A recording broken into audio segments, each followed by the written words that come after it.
자동차를 우리가 운전을 한다는 것은 한편으로는 굉장히 편하면서도 또 한편으로는 위험한 행동일 수 있습니다. 왜냐하면 이 운전을 안전하게 잘하면 생활을 윤택하게 이제 할 것이고 편하게 만들어 주지만 운전을 잘못하면은 큰 사고로 이어지기 때문입니다. 그래서 처음부터 이 운전 습관을 잘 습득을 하고 잘 배우는 것이 굉장히 중요합니다. 차선을 준수하는 것, 또한 신호를 준수하는 것, 또 안전거리를 확보하는 것.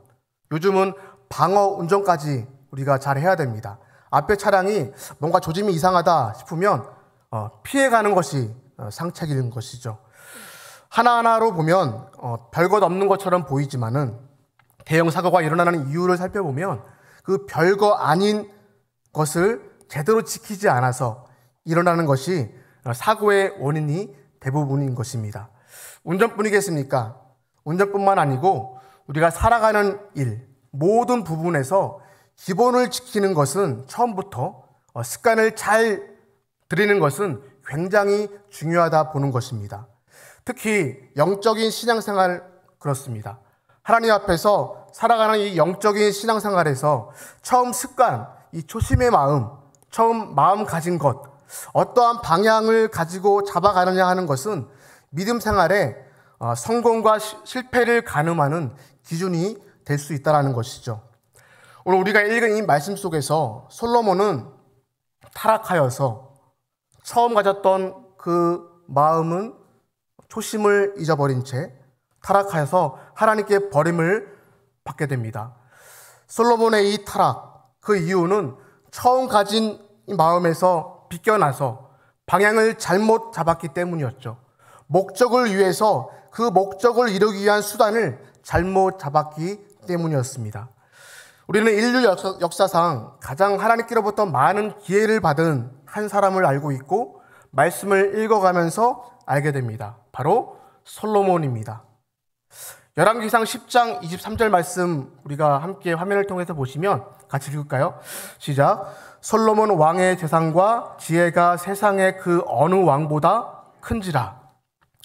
한 나라를 통치하는 이 왕이 가지는 권세, 재물, 기회 대단히 큰 것입니다. 아마 그 나라에서 최고입니다. 그런데 세상의 어느 왕보다 솔로몬 왕이 가졌던 기회가 더 크다라는 것을 지금 말씀 속에서 표현을 하고 있는 것이죠. 우리는 기억을 하고 있는 것이 있습니다. 그것은 솔로몬 왕이 앞서서 하나님의 마음에 든 기도를 했던 사람이었습니다. 그 기도를 드린 직후에 하나님께로부터 받은 약속이 실현도 되었습니다.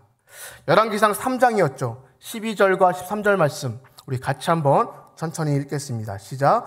내가 내 말대로 하여 내게 지혜롭고 총명한 마음을 주노니 내 앞에도 너와 같은 자가 없었거니와 내 뒤에도 너와 같은 자가 일어남이 없으리라. 내가 구하지 아니한 부귀와 영광도 내게 주노니 내 평생의 왕들 중에 너와 같은 자가 없을 것이라.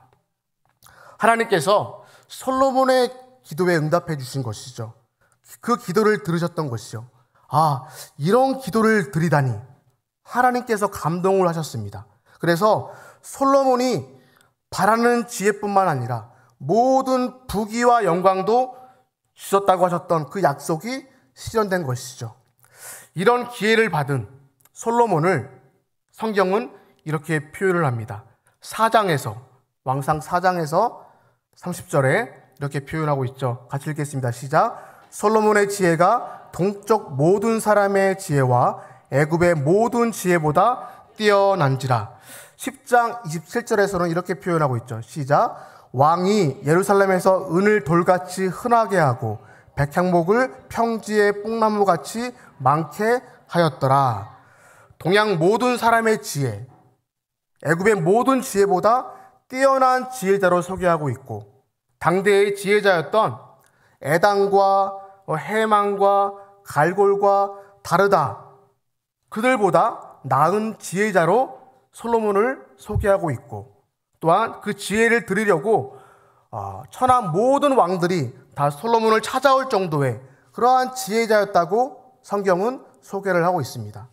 이렇게 성경 이 열왕기상 10장까지만 읽으면 누구나 귀가 솔깃해지는 것입니다. 너도 나도 이 솔로몬을 바라보면서 어떻게 한 생애를 사는데 이런 기회가 주어졌을까?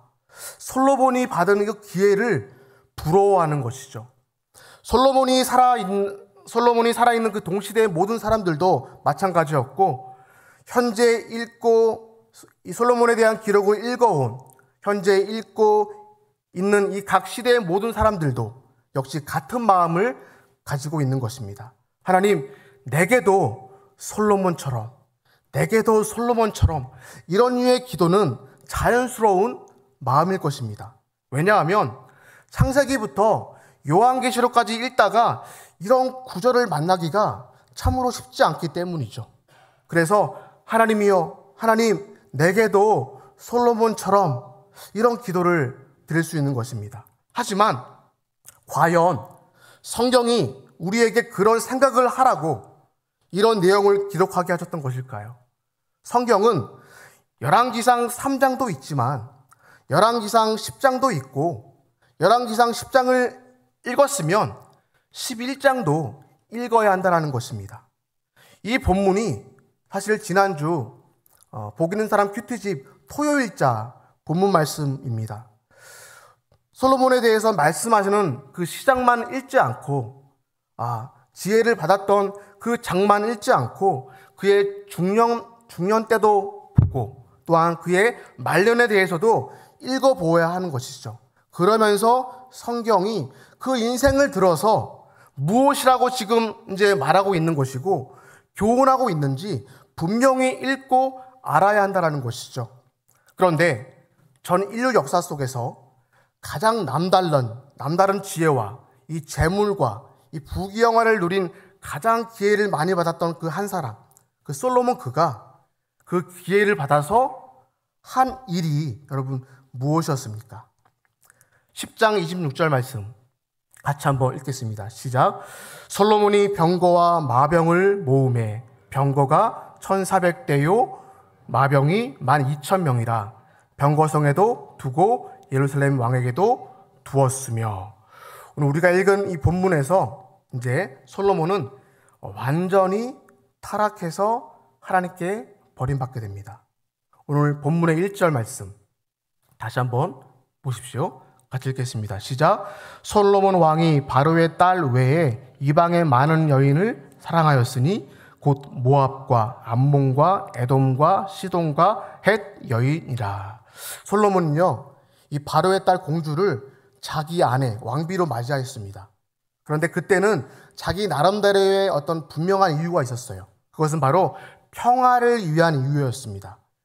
명분을 가지고 정략 결혼을 진행했었습니다. 애굽, 이집트는 굉장히 강력한 당시 제국이었습니다. 이스라엘이 강한 나라였지만 애굽, 이집트와 같은 나라를 막아낼 방법이 없다고 생각했던 거죠. 솔로몬은 적어도 그래서 이 바로의 사이가 되면은 전쟁은 피해갈 수 있을 거야 라고 생각을 했습니다. 그래서 이 바로의 딸 공주를 정략 결혼을 통해서 자기 아내로 왕비로 둔 거죠. 성공한 것처럼 보였습니다. 생각한 대로 애굽과 이집트와의 관계가 좋아서 이제 전쟁하지는 않았고 무역을 했고 문제가 없어 보였습니다. 여기에 이제 습관이 이제 길들여진 솔로몬은 다른 주변도 이제 보게 되는 것이죠. 주위를 이제 보게 되는 것입니다. 이방의 공주들도 자기 아내로 두고 정략 결혼을 통해서 지속적으로 확대해 갑니다. 모압과 암몬과 에돔과 시돈과 헷 여인까지 이방의 공주들을 다 데리고 와서 자기의 아내로 삼습니다. 이거 자체도 문제지만은 더 심각한 문제가 있었습니다. 사랑했더라. 넘지 말아야 될 선을 넘게 됩니다. 반복되더니 결국 마음까지 뺏기게 되었던 것이죠. 사랑했더라. 사랑하면 안 되는 사람을 결국 사랑하게 된 거죠. 어떻게 보면 낭만적인 어떤 로맨스처럼 같이 보입니다. 하지만 하나님을 상대로 한 배도 행위였던 거죠. 처음에는 그저 보여주기 식으로 정략 결혼을 했던 것입니다. 그런데 시간이 지나면서 안목의 정욕으로 인하여서 분별력이 흐려졌고 그 여인들을 향한 솔로몬의 마음이 점점 쏠리게 되었고 육적인 사랑을 인하여서 원하는 것을 다 들어주게 되었고 이것 때문에 모세로부터 받았던 그 모세오경의 그 말씀 율법의 계명을 뒷전으로 두게 되었던 것입니다. 그 말씀 가운데 그 내용이 지금 11장 2절 말씀에 이제 인용되어서 기록되어져 있습니다. 말씀 다시 한번 읽겠습니다. 시작. 여호와께서 일찍이 이 여러 백성에 대하여 이스라엘 자손에게 말씀하시기를 너희는 그들과 서로 통혼하지 말며 그들도 너희와 서로 통혼하게 하지 말라. 그들이 반드시 너희의 마음을 돌려 그들의 신들을 따르게 하리라 하셨으나 솔로몬이 그들을 사랑하였더라. 하나님께서 이미 모세를 통해서 주신 말씀에 이렇게 말씀해 주신 이유가 있었습니다. 이방의 공주들, 이방의 여인들이 하나님의 백성들과 정략 결혼을 해올 때 그들도 역시 여러 가지 생각을 가지고 계략을 가지고 들어오는 것이다. 솔로몬과 함께 결혼을 해서 여러분 이스라엘로 시집 온 이 이방 여인들이 어떠한 사명감을 가지고 온 줄 아십니까? 우리가 태어나서부터 지금까지 우리가 섬겼던 신을 이스라엘 나라에 이식을 하고 싶다. 그들도 나름대로 선교사적인 마음을 가지고 그들이 믿던 신을 가지고 들어오게 된 것이죠. 이 여인들은 시집을 올 때 그들이 섬겼던 그 신들을 데리고 오고 그 신들을 섬기는 제사장들을 함께 들어오게 된 것입니다. 경쟁적으로 이게 한두 명이 아니었잖아요.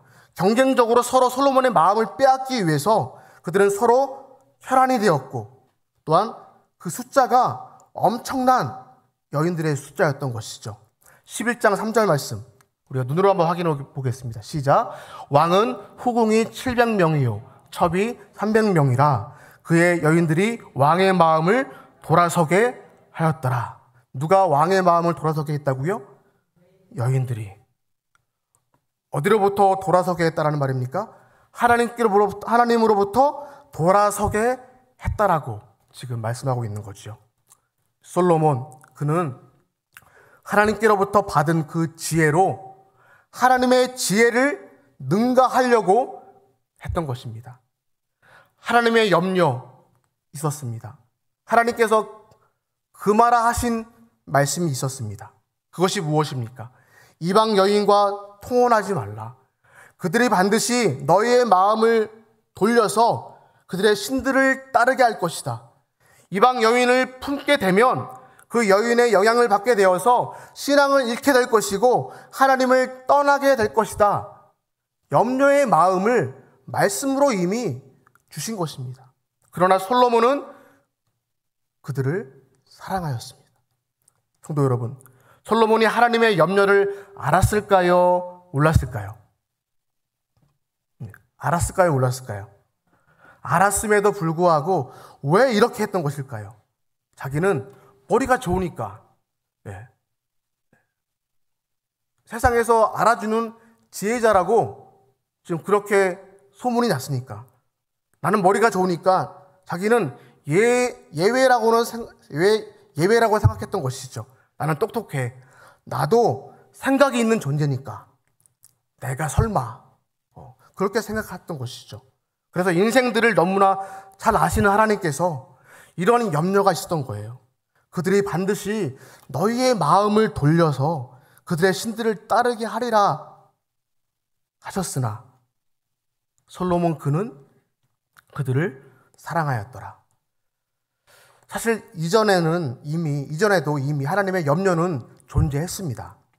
출애굽기 34장에서 말씀 보시면 15절과 16절 말씀에서 너는 삼가 그 땅에 거민과 언약을 세우지 말지니 이는 그들이 모든 신을 음란히 섬기며 그 신들에게 희생을 드리고 너를 청하면 내가 그 희생을 먹을까 하며 우리 16절 같이 읽겠습니다. 시작. 또 내가 그들의 딸들로 내 아들들의 아내를 삼음으로 그들의 딸들이 그 신들을 음란히 섬기며 내 아들로 그들의 신들을 음란히 섬기게 할까 함이니라. 17절, 17절. 아니죠. 그리고 또 하나가 있습니다. 여러분, 이스라엘 백성들의 가운데 이제 이스라엘 왕은 지켜야 될 어떤 금령이 있었어요. 그 말씀이 바로 신명기 17장에서 그게 드러나고 있습니다. 이미 그 말씀을 솔로몬은 알았다는 것이죠. 같이 읽겠습니다. 시작. 그는 병마를 많이 두지 말 것이요 병마를 많이 얻으려고 그 백성을 애굽으로 돌아가게 하지 말 것이니 이는 여호와께서 너희에게 이르시기를 너희가 이후에는 그 길로 다시 돌아가지 말 것이라 하셨으며 그에게 아내를 많이 두어 그의 마음이 미혹되게 하지 말 것이며 자기를 위하여 은금을 많이 쌓지 말 것이니라.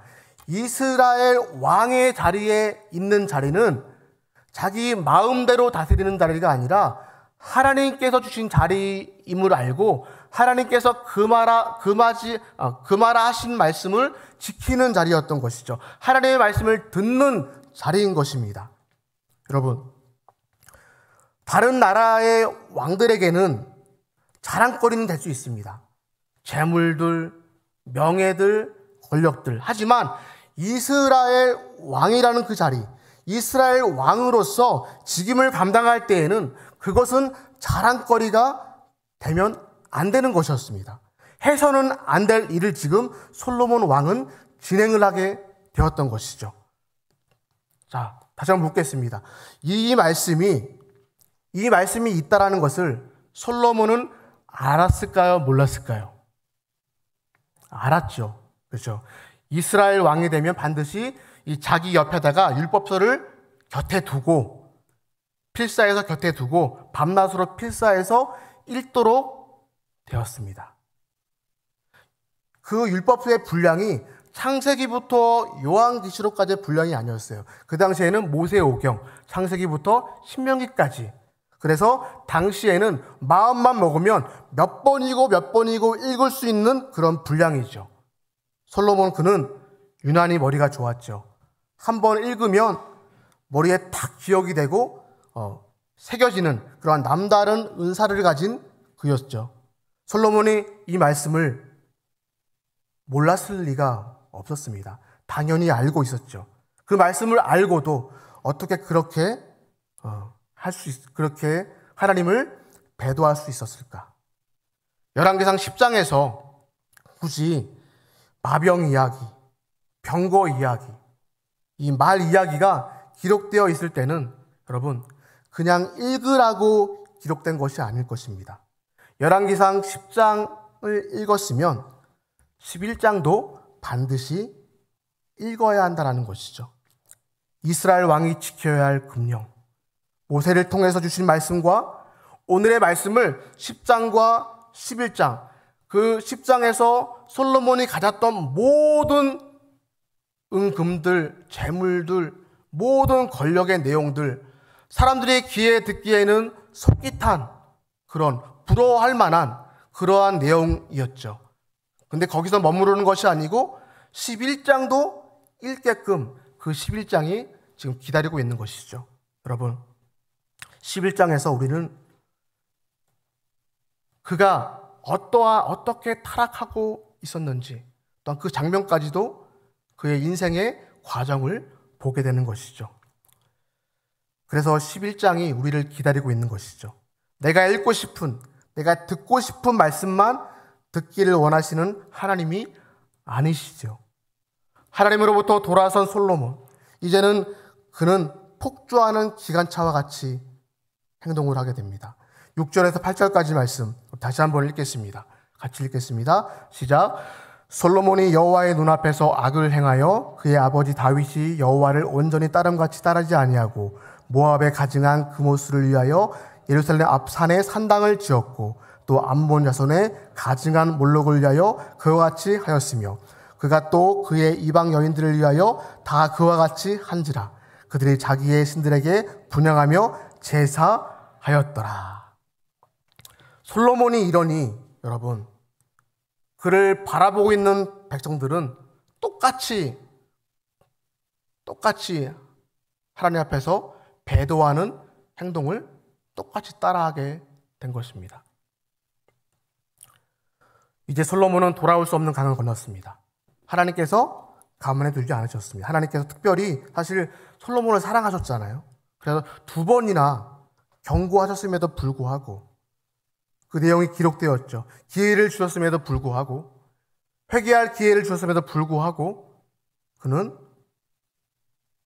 하나님을 배도하게 됩니다. 9절 10절 말씀 다시 한번 우리의 가슴에 새기는 마음으로 같이 읽겠습니다. 시작. 솔로몬이 마음을 돌려 이스라엘 하나님 여호와를 떠남으로 여호와께서 그에게 진노하시니라. 여호와께서 일찍이 2번이나 그에게 나타나시고 이 일에 대하여 명령하사 다른 신을 따르지 말라 하셨으나 그가 여호와의 명령을 지키지 않았으므로, 특별히 이같이 기회를 주셨습니다. 대우를 해주신 것이죠. 교훈으로 말씀을 주셨습니다. 사람을 통해서 말씀해 주셨습니다. 환경과 사건을 통해서 말씀해 주셨습니다. 몸으로 말씀하시고 생명으로 말씀해 주셨습니다. 그러나 솔로몬은 자신의 지혜를 너무나 과신했던 것입니다. 하나님께서 솔로몬에게 나타나셔서 그러면 안 된다고 여러 번 말씀해 주셨지만은 솔로몬은 그 말을 듣지 않았습니다. 회개할 수 있는 기회를 분명히 주셨습니다. 그러나 솔로몬은 돌이키지 않았습니다. 2번이나 하나님께 나타나셔서 경고하셨고 하셨지만 그렇게 하지 말라고 하셨지만은 그는 결국엔 그 말씀을 붙들지 않았습니다. 하나님께서 이렇게 그를 사랑하시고 이스라엘을 사랑하셔서 기회를 주셨음에도 불구하고 그는 하나님을 떠났습니다. 14절 같이 보겠습니다. 시작. 여호와께서 에돔 사람 하닷을 일으켜 솔로몬의 대적이 되게 하시니 그는 왕의 자손으로서 에돔에 거하였더라. 23절 시작. 하나님이 또 엘리아다의 아들 르손을 일으켜 솔로몬의 대적자가 되게 하시니 그는 그의 주인 소바왕 하닷 데셀에게서 도망한지라. 26절 시작. 솔로몬의 신하 느밧의 아들 여로보암이 또한 손을 들어 왕을 대적하였으니 그는 에브라임 족속인 스레다의 사람이요 그의 어머니의 이름은 수르아인이 가부더라. 이곳저곳에서 솔로몬의 대적들이 일어났습니다. 솔로몬을 대적하는 사람은 영원히 아무도 사실 없을 줄 알았어요. 근데 지금 내부에서도 일어나고 바깥에서도 일어나고 솔로몬을 대적하는 사람들이 하나둘씩 나타나서 그의 왕국의 위협을 흔들기 시작합니다. 이렇게 솔로몬이 역설적인 일을 당하고 있는 그 이유, 처음엔 그가 바로의 딸 공주를 아내로 맞이한 이유, 목적, 평화였습니다. 그렇죠? 평화였습니다. 평화를 위해서 그랬습니다. 전쟁을 하지 않기 위해서, 전쟁하기 싫었기 때문에 그랬습니다. 평화를 위해서 전략 결혼이라는 명분으로 이방 여인들을 데리고 왔고 함께 살았습니다. 그런데 이 평화가 지켜졌습니까? 그렇지 않았습니다. 그가 그토록 소망했던 평화는 이루어지지 않았습니다. 결국 우리는 여기서 교훈을 얻게 됩니다. 그것은 바로 평화는 하나님께서 지켜주시는 것이다. 평화는 하나님께서 지켜주시는 것이다라는 것이죠. 평화의 주체는 하나님이신데 정말 이 땅에 평화가 임하기를 바란다면 철저하게 하나님 신앙으로 붙잡고 하나님 신앙으로 돌아가고 하나님께서 말씀하시면 우리에게 그 말씀을 들려주시면 평화를 깨는 악의 무리를 향하여서 전쟁도 불사했어야 됐는데 솔로몬은 그렇게 행하지 않았다는 것입니다. 오늘 우리에게 주는 교훈은 역시 이와 같습니다. 하나님께서 우리에게 하나님을 향한 그 믿음을 원하시는데 내가 원하는 그 목적지를 위해서 하나님이 아닌 다른 수단을 강구한다면 오히려 그것이 우리에게 화가 되어 돌아올 수 있다는 것입니다. 물질을 원하면, 건강을 원하면, 가정의 평안을 원하면 모든 것의 정답은 어디 있다? 하나님께 있다라는 것을 우리는 꼭 기억을 해야 한다는 것이죠. 물질을 원하건, 성공을 원하건, 평안을 원하건, 건강을 원하건 하나님 아버지께, 하나님 아버지 앞에 엎드리는 것, 거기서부터 출발을 해야 한다. 그게 바로 오늘 우리에게 굉장히 중요한 교훈으로 주시는 말씀인 것입니다. 다른 방법을 찾기 시작하면 그 다른 방법이 결국엔 나에게 화로 돌아오게 된다는 것을 우리는 꼭 말씀으로 기억해야 할 것입니다. 말씀을 정리하겠습니다.